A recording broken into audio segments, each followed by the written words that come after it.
నీ దగ్గర కాళ్ళతో నడిచి వచ్చి ఉన్నాను. నీ కుమార్తె ఇచ్చిన కుమార్కి వివాహం చేసిన జనక కోరిక వలె ఉంది. నా మాట్లాడకిచ్చు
శివభక్తులు పుట్టలేదా?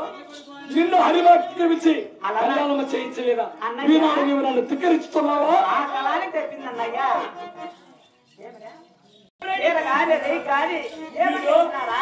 ప్రతి సంవత్సరం చెరువులో సాగు ఎత్తుకుని వచ్చి పైరు వస్తా ఉంటే ఎట్లా వేసింది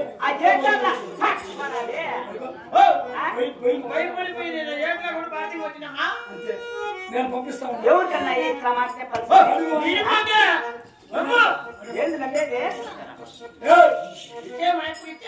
అన్నయ్యా నా బిడ్డ అన్నయ్యా ఏమిటమ్మా? అన్నయ్యా అర్థమైన ఆవులు పాలు తెచ్చి పాలవుడు ప్రమాణం చేస్తా కానీ అలాగని మూతికి మాటికి నా చిన్న కూతురు చిన్నమ్మను నీ చిన్న కొడుకు వెంకటరెడ్డికి పెళ్లి చేస్తాను అన్నయ్య.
ఆకాశమైన సాక్షిగా మన తల్లిదండ్రుల సాక్షిగా ఆడు తప్పను పలికి బగ్గేది ఈ రాఘవట్ల వంశంలో లేదు.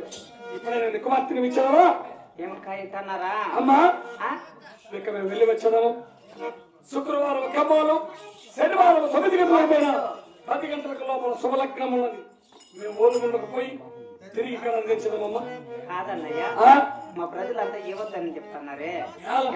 నేను ఇచ్చేది ఏమి నీ సందేహమేమి?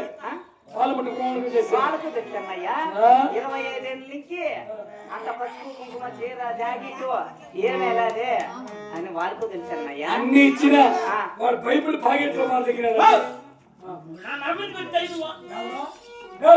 బైబిల్ పారేసినా చెప్పా పాకెట్లు కుట్టుకోమన్నా వాళ్ళకి ఇది ఇంటికి వచ్చేసేది. చీరలు చాలంట పోయి అతకొచ్చేయమ్మా. బయలుదేరుతామా? అలాగనే అన్నయ్యా.